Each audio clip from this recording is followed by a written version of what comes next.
Students, Vaheguru Ji Ka Khalsa, Vaheguru Ji Ki Fateh. Today we are going to start next chapter, that is transportation in animals and plants. Transportation ਦਾ ਮਤਲਬ ਹੁੰਦਾ ਕਿ ਕਿਸੇ ਚੀਜ਼ ਨੂੰ, ਕਿਸੇ substance ਨੂੰ ਇੱਕ ਜਗ੍ਹਾ ਤੋਂ ਦੂਜੀ ਜਗ੍ਹਾ 'ਤੇ ਲੈ ਕੇ ਜਾਣਾ। ਹੁਣ ਆਪਾਂ ਇਸ ਚੈਪਟਰ ਦੇ ਵਿੱਚ ਪੜ੍ਹਾਂਗੇ ਕਿ ਐਨੀਮਲਸ ਅਤੇ ਪਲਾਂਟਸ ਦੇ ਵਿੱਚ ਕਿਵੇਂ ਟਰਾਂਸਪੋਰਟੇਸ਼ਨ ਹੁੰਦੀ ਹੈ ਔਰ ਕਾਹਦੀ ਹੁੰਦੀ ਹੈ। ਜਿਸ ਤਰ੍ਹਾਂ we have already learned earlier that all organism need food, water and oxygen for survival, ਕਿ ਜਿੰਨੇ ਵੀ ਲਿਵਿੰਗ ਆਰਗੈਨਿਜ਼ਮ ਆ ਸਾਰਿਆਂ ਨੂੰ ਫੂਡ, ਵਾਟਰ ਅਤੇ ਆਕਸੀਜਨ ਚਾਹੀਦਾ ਆਪਣੇ ਜਿੰਦਾ ਰਹਿਣ ਦੇ ਲਈ, ਔਰ ਇਹਨਾਂ ਸਾਰੇ ਸਬਸਟੈਂਸਿਸ ਨੂੰ ਇੱਕ ਜਗ੍ਹਾ ਤੋਂ ਦੂਜੀ ਜਗ੍ਹਾ 'ਤੇ ਪਹੁੰਚਾਉਣਾ ਹੁੰਦਾ ਵਾ। ਫਿਰ ਐਨੀਮਲਸ ਜਿਹੜੇ ਆ ਉਹਨਾਂ ਨੂੰ ਆਪਣਾ ਵੇਸਟ ਵੀ ਬੋਡੀ ਤੋਂ ਬਾਹਰ ਕੱਢਣ ਦੀ ਜ਼ਰੂਰਤ ਹੁੰਦੀ ਆ। ਔਰ ਕੀ ਤੁਸੀਂ ਕਦੀ ਸੋਚਿਆ ਕਿ ਇਹ ਸਾਰਾ ਕੁਛ ਕਿਵੇਂ ਹੁੰਦਾ ਵਾ? ਆਪਾਂ ਜਿਵੇਂ ਫਿਗਰ 11.1 ਸਾਨੂੰ ਦਿੱਤੀ ਹੋਈ ਹੈ, ਇਹ ਵਾਲੀ ਫਿਗਰ, ਇਹਦੇ ਵਿੱਚ ਸਾਨੂੰ ਕੀ ਦਿਖਾਇਆ ਹੋਇਆ? ਹਾਰਟ ਅਤੇ ਬਾਕੀ ਸਾਰੀਆਂ ਬਲੱਡ ਵੈਸਲਸ, ਜਾਂ ਇਹਨਾਂ ਨੂੰ ਆਪਾਂ ਨਾੜੀਆਂ ਕਹਿ ਸਕਦੇ ਹਾਂ, ਬਲੂ ਅਤੇ ਰੈੱਡ ਕਲਰ ਦੀਆਂ, ਕਿ ਇਹ ਸਾਡਾ ਹਾਰਟ ਅਤੇ ਬਲੱਡ ਵੈਸਲਸ ਆ। ਇਹ ਕੀ ਫੰਕਸ਼ਨ ਕਰਦੇ ਆ ਕਿ ਇਹਨਾਂ ਨੇ ਜਿਹੜਾ ਸਾਡਾ ਫੂਡ ਆ, ਵਾਟਰ ਆ ਜਾਂ ਆਕਸੀਜਨ ਆ, ਉਹਨੂੰ ਇੱਕ ਜਗ੍ਹਾ ਤੋਂ ਦੂਜੀ ਜਗ੍ਹਾ 'ਤੇ ਪਹੁੰਚਾਉਣਾ ਹੁੰਦਾ ਵਾ। ਹੁਣ ਇਹ ਸਾਰਾ ਮਿਲ ਕੇ, ਯਾਨੀ ਕਿ ਹਾਰਟ ਅਤੇ ਬਲੱਡ ਵੈਸਲਸ ਮਿਲ ਕੇ ਕੀ ਬਣਾ ਦਿੰਦੇ, ਕਿਹੜਾ ਸਿਸਟਮ ਬਣਾਉਂਦੇ ਸਾਡੀ ਬਾਡੀ ਦਾ? Circulatory system. ਇਸ ਚੈਪਟਰ ਦੇ ਵਿੱਚ ਆਪਾਂ ਜਿਹੜੇ ਪਲਾਂਟਸ ਅਤੇ ਐਨੀਮਲਸ ਦੇ ਵਿੱਚ ਟਰਾਂਸਪੋਰਟ ਹੁੰਦੀ ਆ ਸਬਸਟੈਂਸਿਸ ਦੀ, ਉਹ ਕਿਵੇਂ ਹੁੰਦੀ ਆ ਪੜ੍ਹਾਂਗੇ। ਟੋਪਿਕ ਆ ਫਸਟ, ਸਰਕੂਲੇਟਰੀ ਸਿਸਟਮ। ਹੁਣ ਸਰਕੂਲੇਟਰੀ ਸਿਸਟਮ ਦੇ ਵਿੱਚ ਕੀ ਕੀ ਹੁੰਦਾ ਵਾ? ਕਿ ਸਭ ਤੋਂ ਪਹਿਲਾਂ ਬਲੱਡ ਉਹਨੇ ਕਿਹਾ ਕਿ ਜਦੋਂ ਸਾਡੀ ਬਾਡੀ 'ਤੇ ਕੋਈ ਕੱਟ ਲੱਗ ਜਾਂਦਾ ਅਤੇ ਸਾਡੇ ਖੂਨ ਨਿਕਲਦਾ ਵਾ। ਪਰ ਇਹ ਬਲੱਡ ਹੈ ਕੀ ਚੀਜ਼? What is blood? ਬਲੱਡ ਕੀ ਆ? ਇੱਕ ਫਲੂਇਡ ਆ ਜਿਹੜਾ ਸਾਡੀਆਂ ਬਲੱਡ ਵੈਸਲਸ ਦੇ ਵਿੱਚ ਫਲੋ ਕਰਦਾ ਵਾ। ਔਰ ਇਹ ਕਿਹੜੇ ਸਬਸਟੈਂਸਿਸ ਨੂੰ ਇੱਕ ਜਗ੍ਹਾ ਤੋਂ ਦੂਜੀ ਜਗ੍ਹਾ 'ਤੇ ਪਹੁੰਚਾਉਂਦਾ ਵਾ? ਭੋਜਨ ਕਿੱਥੋਂ ਲੈ ਕੇ? ਸਮਾਲ ਇੰਟੈਸਟਾਈਨ ਤੋਂ ਲੈ ਕੇ ਅਤੇ ਬਾਕੀ ਬਾਡੀ ਪਾਰਟਸ ਨੂੰ ਪਹੁੰਚਾਉਂਦਾ ਵਾ। ਅਤੇ ਹੋਰ ਕੀ ਬਲੱਡ ਪਹੁੰਚਾਉਂਦਾ? ਆਕਸੀਜਨ ਲੰਗਸ ਤੋਂ ਲੈ ਕੇ ਬਾਕੀ ਸਾਰੇ ਬਾਡੀ ਪਾਰਟਸ ਨੂੰ ਬਲੱਡ ਨੇ ਆਕਸੀਜਨ ਪਹੁੰਚਾਉਣੀ ਹੁੰਦੀ ਆ। ਫਿਰ ਸਾਡੀ ਬਾਡੀ 'ਚੋਂ ਜਿਹੜਾ ਵੇਸਟ ਬਾਹਰ ਕੱਢਣਾ ਵਾ, ਉਹ ਵੀ ਕੌਣ ਬਾਹਰ ਕੱਢਣ 'ਚ ਹੈਲਪ ਕਰਦਾ ਵਾ? ਬਲੱਡ। ਹੁਣ ਜਿਹੜਾ ਬਲੱਡ ਆ ਇਹ ਇਹਨਾਂ ਸਾਰੇ ਸਬਸਟੈਂਸਿਸ ਨੂੰ ਕਿਵੇਂ ਕੈਰੀ ਕਰਦਾ ਵਾ? ਬਲੱਡ ਜਿਹੜਾ ਇੱਕ ਲਿਕੁਇਡ ਆ ਜਿਹਦੇ ਵਿੱਚ ਬਹੁਤ ਕਿਸਮ ਦੇ ਵੱਖੋ ਵੱਖਰੇ ਤਰ੍ਹਾਂ ਦੇ ਸੈਲਸ ਹੁੰਦੇ ਆ। ਜਿਵੇਂ ਬਲੱਡ ਜਿਹੜਾ ਵਾ ਉਹਦਾ ਫਲੂਇਡ ਪਾਰਟ ਜਿਹੜਾ ਹੁੰਦਾ, ਫਲੂਇਡ ਯਾਨੀ ਕਿ ਲਿਕੁਇਡ ਪਾਰਟ, ਬਲੱਡ ਦਾ ਜਿਹੜਾ ਲਿਕੁਇਡ ਪਾਰਟ ਆ ਉਹਨੂੰ ਆਪਾਂ ਕੀ ਕਹਿੰਦੇ ਆ? ਪਲਾਜ਼ਮਾ। ਅਤੇ ਇੱਕ ਕਿਸਮ ਦੇ ਸੈੱਲ ਉਹਦੇ 'ਚ ਕਿਹੜੇ ਹੁੰਦੇ ਆ? Red blood cells. ਹੁਣ ਰੈੱਡ ਬਲੱਡ ਸੈਲਸ ਦਾ ਕੀ ਕੰਮ ਹੁੰਦਾ ਵਾ? ਇਹਨੂੰ RBCs ਵੀ ਕਹਿ ਦਿੰਦੇ ਆ। ਇਹਨਾਂ ਦਾ ਕੰਮ ਹੁੰਦਾ ਵਾ ਕਿ ਇਹਨਾਂ ਦੇ ਵਿੱਚ ਇੱਕ ਰੈੱਡ ਪਿਗਮੈਂਟ ਹੁੰਦਾ ਵਾ ਜਿਹਦਾ ਨਾਮ ਆ ਹੀਮੋਗਲੋਬਿਨ। ਉਹ ਜਿਹੜੀ ਹੀਮੋਗਲੋਬਿਨ ਆ ਉਹਦਾ ਫਿਰ ਕੀ ਕੰਮ ਆ ਕਿ ਉਹਨੇ ਆਕਸੀਜਨ ਦੇ ਨਾਲ ਜੁੜ ਕੇ ਆਕਸੀਜਨ ਨੂੰ ਇੱਕ ਪਾਰਟ ਤੋਂ ਦੂਜੇ ਬਾਡੀ ਦੇ ਪਾਰਟ ਤੱਕ ਪਹੁੰਚਾਉਣਾ ਹੁੰਦਾ ਵਾ। ਅਤੇ ਦੂਜਾ ਕੰਮ ਕੀ ਹੁੰਦਾ ਇਸ ਹੀਮੋਗਲੋਬਿਨ ਦਾ? ਕਿ ਇਹਨੇ ਸਾਡੇ ਬਲੱਡ ਨੂੰ ਰੈੱਡ ਕਲਰ ਦੇਣਾ ਹੁੰਦਾ। ਸਾਡੇ ਬਲੱਡ ਦਾ ਰੈੱਡ ਕਲਰ ਹੁੰਦਾ ਕਾਹਦਾ ਕਰਕੇ? ਹੀਮੋਗਲੋਬਿਨ ਕਰਕੇ। ਫਿਰ ਦੂਜੀ ਕਿਸਮ ਦੇ ਜਿਹੜੇ ਸੈੱਲ ਆ ਬਲੱਡ ਦੇ ਵਿੱਚ ਉਹ ਕਿਹੜੇ ਆ? ਵਾਈਟ ਬਲੱਡ ਸੈਲਸ, ਜਾਂ ਇਹਨਾਂ ਨੂੰ WBC ਵੀ ਕਹਿੰਦੇ ਆ। ਇਹ ਜਿਹੜੇ ਸੈੱਲ ਆ ਇਹ ਕੀ ਕਰਦੇ ਆ? ਇਹ ਜਰਮਸ ਦੇ ਵਿਰੁੱਧ ਫਾਈਟ ਕਰਦੇ ਆ, ਲੜਦੇ ਆ ਕਿ ਜਰਮਸ ਨੂੰ, ਕੀਟਾਣੂਆਂ ਨੂੰ ਸਾਡੀ ਬਾਡੀ ਦੇ ਅੰਦਰ ਐਂਟਰ ਕਰਨ ਤੋਂ ਰੋਕਦੇ ਆ।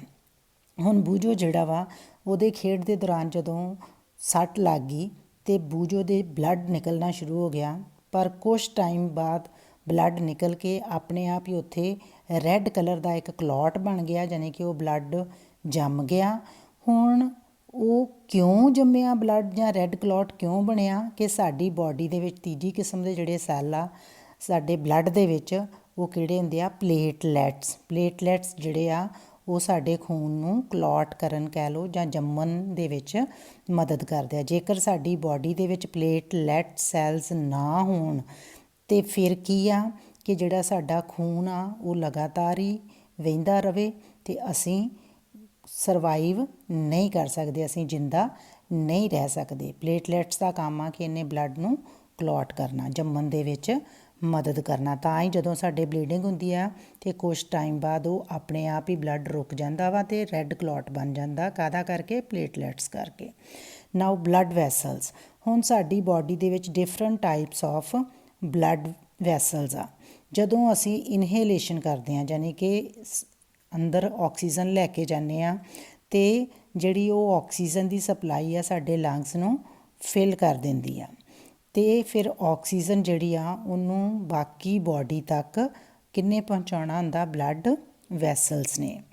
ਫਿਰ ਬਲੱਡ ਜਿਹੜਾ ਵਾ ਉਹ ਸਾਡੀ ਬਾਡੀ 'ਚੋਂ, ਜਿਵੇਂ ਅਸੀਂ ਆਲਰੇਡੀ ਪਹਿਲਾਂ ਵੀ ਪੜ੍ਹ ਚੁੱਕੇ ਕਿ ਵੇਸਟ ਕੀ ਆ ਸਾਡੀ ਬਾਡੀ 'ਚ? ਕਾਰਬਨ ਡਾਈਆਕਸਾਈਡ ਆ ਸਾਡੇ ਸੈਲਸ ਦੇ ਵਿੱਚ, ਉਹਨੂੰ ਬਲੱਡ ਨੇ ਸਾਡੀ ਬਾਡੀ ਤੋਂ ਬਾਹਰ ਕੱਢਣਾ ਹੁੰਦਾ। ਹੁਣ ਸਾਡੀ ਬਾਡੀ ਦੇ ਵਿੱਚ ਦੋ ਤਰ੍ਹਾਂ ਦੀਆਂ ਜਿਹੜੀਆਂ ਬਲੱਡ ਵੈਸਲਸ ਆ main, that is arteries and veins. ਹੁਣ ਆਰਟਰੀਜ਼ ਜਿਹੜੀਆਂ ਵਾ ਇਹਨਾਂ ਦੇ ਵਿੱਚ ਕੀ ਹੁੰਦਾ? ਆਕਸੀਜਨ ਰਿਚ ਬਲੱਡ ਹੁੰਦਾ, ਯਾਨੀ ਕਿ ਪਿਓਰ ਬਲੱਡ ਜਿਹਨੂੰ ਕਹਿ ਦਿਓ। ਔਰ ਆਰਟਰੀਜ਼ ਦਾ ਕੰਮ ਹੈ ਕਿ ਇਹਨਾਂ ਨੇ ਹਾਰਟ ਤੋਂ ਬਲੱਡ ਲੈਣਾ ਵਾ ਅਤੇ ਬਾਕੀ ਬਾਡੀ ਪਾਰਟਸ ਨੂੰ ਦੇਣਾ ਵਾ, ਆਰਟਰੀਜ਼ ਨੇ। ਅਤੇ ਆਰਟਰੀਜ਼ ਦੇ ਵਿੱਚ ਜਿਹੜਾ ਬਲੱਡ ਦਾ ਫਲੋ ਆ ਉਹ ਬਹੁਤ ਤੇਜ਼ ਹੁੰਦਾ ਵਾ ਅਤੇ ਬਹੁਤ ਹਾਈ ਪ੍ਰੈਸ਼ਰ 'ਤੇ ਹੁੰਦਾ, ਬਹੁਤ ਜ਼ਿਆਦਾ ਦਬਾਅ 'ਤੇ ਹੁੰਦਾ ਵਾ, ਜਿਹਦਾ ਕਰਕੇ ਆਰਟਰੀਜ਼ ਜਿਹੜੀਆਂ ਵਾ ਉਹਨਾਂ ਦੀਆਂ ਵਾਲਸ ਇਲਾਸਟਿਕ ਹੁੰਦੀਆਂ ਅਤੇ ਮੋਟੀਆਂ ਹੁੰਦੀਆਂ ਵਾ, ਯਾਨੀ ਕਿ ਖਿੱਚਣ ਵਾਲੀਆਂ ਹੁੰਦੀਆਂ ਔਰ ਮੋਟੀਆਂ ਹੁੰਦੀਆਂ ਵਾ।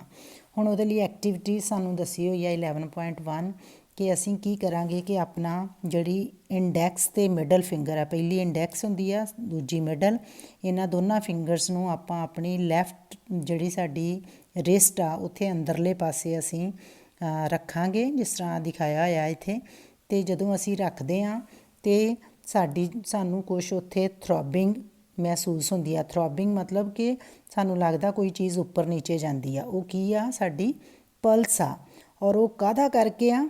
ਕਿ ਜਿਹੜਾ ਸਾਡਾ ਬਲੱਡ ਜਿਹੜਾ ਆਰਟਰੀਜ਼ ਦੇ ਵਿੱਚੋਂ ਫਲੋ ਕਰ ਰਿਹਾ ਵਾ, ਤਾਂ ਕਰਕੇ ਉਹ ਸਾਨੂੰ ਥਰੋਬਿੰਗ ਜਿਹੜੀ ਆ ਮਹਿਸੂਸ ਹੁੰਦੀ ਆ, ਸਾਨੂੰ ਹਿਲਜੁਲ ਜਿਹੜੀ ਆ ਮਹਿਸੂਸ ਹੁੰਦੀ ਆ। ਫਿਰ ਅਸੀਂ ਉਸ ਪਲਸ ਦਾ ਜਿਹੜਾ ਨੰਬਰ ਨੋਟ ਕਰਾਂਗੇ ਕਿ 1 ਮਿੰਟ ਦੇ ਵਿੱਚ ਕਿੰਨੀ ਵਾਰੀ ਉਹ ਜਿਹੜੀ ਪਲਸ ਆ ਉਹ ਉੱਪਰ ਨੀਚੇ ਗਈ। ਹੁਣ ਜਿਹੜੀ ਪਲਸ ਰੇਟ ਆ ਇਹ ਕੀ ਆ? ਦ ਨੰਬਰ ਆਫ ਬੀਟਸ, ਯਾਨੀ ਕਿ ਕਿੰਨੀ ਵਾਰੀ ਉਹ ਪਲਸ ਬੀਟ ਕੀਤੀ 1 ਮਿੰਟ ਦੇ ਵਿੱਚ, ਉਹਨੂੰ ਆਪਾਂ ਕਹਿੰਦੇ ਆ ਪਲਸ ਰੇਟ। ਹੁਣ ਜਿਹੜਾ ਰੈਸਟਿੰਗ ਪਰਸਨ, ਜਿਹੜਾ ਆਰਾਮ ਦੇ ਨਾਲ ਬੈਠਾ ਹੋਇਆ ਪਰਸਨ ਆ, ਉਹਦੀ ਪਲਸ ਰੇਟ 70 to 80 ਹੋ ਸਕਦੀ ਆ। ਪਰ ਜਿਹੜਾ ਕੋਈ ਐਕਟੀਵਿਟੀ ਕਰ ਰਿਹਾ, ਕੋਈ ਐਕਸਰਸਾਈਜ਼ ਕਰ ਰਿਹਾ, ਉਹਨਾਂ ਦੀ ਜਿਹੜੀ ਪਲਸ ਰੇਟ ਆ ਉਹ ਚੇਂਜ ਹੋ ਸਕਦੀ ਆ। ਪਰ ਵੈਸੇ ਨੋਰਮਲ ਪਰਸਨ ਦੀ ਜਿਹੜੀ ਪਲਸ ਰੇਟ ਆ 1 ਮਿੰਟ ਦੇ ਵਿੱਚ 70 to 80 ਟਾਈਮਸ ਹੁੰਦੀ ਆ। Then veins.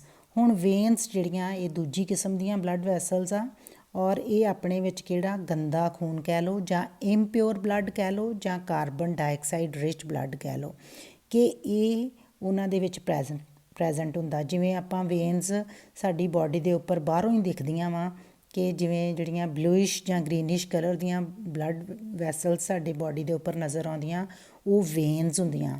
ਉਹਨਾਂ ਦਾ ਕਲਰ ਬਲੂਇਸ਼ ਜਾਂ ਗਰੀਨਿਸ਼ ਕਿਉਂ ਹੁੰਦਾ? ਕਿਉਂਕਿ ਉਹ ਬਲੱਡ ਇੰਪਿਓਰ ਹੁੰਦਾ ਵਾ ਅਤੇ ਉਹਨਾਂ ਬਲੱਡਸ ਦਾ ਜਿਹੜੀਆਂ ਵਾਲਸ ਆ ਉਹ ਥਿਨ ਹੁੰਦੀਆਂ। ਆਰਟਰੀਜ਼ ਦੀਆਂ ਥਿਕ ਵਾਲ ਸੀਗੀਆਂ, ਵੇਨਸ ਦੀਆਂ ਥਿਨ ਵਾਲਸ ਹੁੰਦੀਆਂ ਵਾ।